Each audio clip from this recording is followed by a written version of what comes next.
Identifying levels of support and resistance to create trading zones.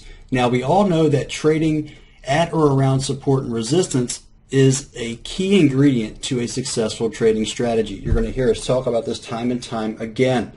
Okay, it's very important for our setups that we trade them at or around key levels, key supply and demand levels.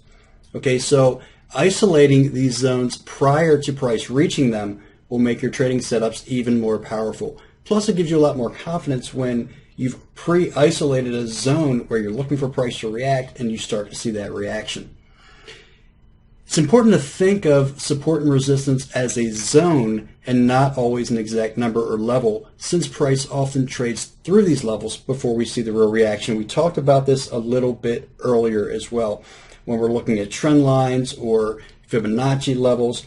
Price doesn't always stop right at the exact level. Sometimes we see price trade through that level before seeing the real reaction. Now, our most popular measured support and resistance trading zone is the 50 to 62% Fibonacci retracement zone. And that's because the way we trade, we like to trade pullbacks. Okay, we like to wait out the initial move and then trade the pullback, okay, instead of trading breakouts and things like that. Okay, that's just how we trade. I personally think it's a more efficient way to trade. It also gives you a better reward to risk normally than the breakout strategies. Also, the 100% to 127.2%, or how you'll often hear me refer to that as equal legs in 127 zone, is a very common target area, which also makes it a good level of support and resistance to end a price cycle. Now, some different things we'll look for: key swing points, the big figures, shelves and ceilings, trend lines, pivot points, fib retracements, fib extensions, fib projections or expansions are all forms of support and resistance, but work even better when used in a confluence. So we'll look for confluences of these different support and resistance levels. We'll try to isolate these levels and wait for the market to come to us and then watch for our trading setups. And that's how we're going to do it. So let's go and take a look at how we isolate these key trading zones and some of the things that we look for. Now, we'll show more examples. This is one example. I know we've shown this here already, but this was after a divergence, after we had a cycle to the downside. We had price moving higher, magnitude swinging lower. We set up, what we did is we draw our Fibonacci retracement on the swing, and we look for price to pull back into the 50 to 62% zone. Okay, so this essentially becomes our trading zone, which means we're waiting for price to pull back into this zone before we enter into a trade. Now, this is using the same degree. We can also set up trading zones on higher degree time frames and then drill down to the smaller degree time frames to look for patterns. But in this example, let me go back to our daily trade plan chart for the 7th, which was May 7th. And I'm just going to bring that over here and show what we had here. So this is what we had on the 7th. Okay, and you can see here, this is a qualified divergence setup as well. So this is something we'll get into here in a little while. This is a very specific trading setup that we do trade. But it works the same way. We see the price move, we set up the trading zone. If price moves into that zone, we enter into the trade. Okay, so we set up this trading zone of this 50 to 62% for price to pull back. If price pulled back there, we'd enter into the trade for the down cycle. Okay, and in this scenario, you can see price pulled back right to the edge of the trading zone here. And this was actually a pretty interesting time. I absolutely do not trade on the back of news releases, meaning that I don't enter into the market because of a data release. Okay, if there's too many factors can come into play. So I don't enter long the US dollar because good data came out of the US. Just don't do it. Okay, it depends on market sentiment, plus the volatility can just be, too crazy. So, but what happened here is we were waiting for this setup. This was actually NFP day. And we were waiting for this setup, and price came up and rallied prior to the NFP report, price rallied right here. Okay, pulled up and rallied. Then the NFP report came out, and the NFP report came out as expected. Basically, no deviation. Okay, it came out right in the range as expected, so it wasn't, it wasn't a negative number, it wasn't a positive number, but price had just rallied here and was sitting here. There was not a lot of volatility happening at that point in time. The number was released. Price prior to that number had already rallied up to this level, so I went ahead and pulled the trigger on it. My thinking being that we didn't get a big deviation, so we didn't expect, a lot of really crazy volatility since there was no deviation, and we didn't have an overly negative number or an overly positive number. So I went ahead and stayed with the technical pattern, and that's the trade that we talked about earlier in the course here. Obviously, this is right now today. You see the price action is moving here as we're doing the course. And then obviously what happened was price just kind of trickled down here and hung right around this level where we closed for the week. So we didn't see any kind of movement here towards a target before Friday. Then I closed out the trade there.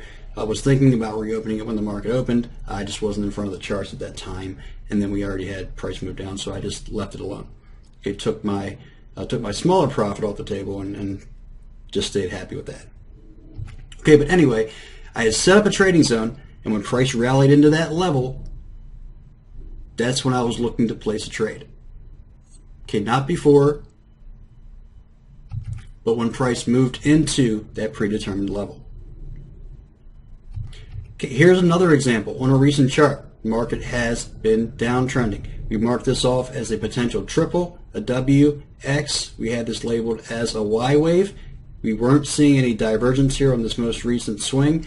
And looking at the scope of the market, which we'll talk about here in a moment, looking at the scope of the market, we were looking for this to continue down. Also, we had our WX, so we were looking for this to continue down towards equal legs of that pattern.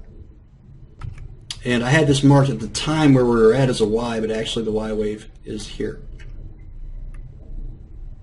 And this is current price action, but you can see here we identified, again, we wanted to see a corrective pullback. If price pulled back into this 50 to 62% zone, we wanted to look for the sell. And we had a nice little confluence here with the 50% as well. All right, so you can see previous price support in here. We looked at term resistance.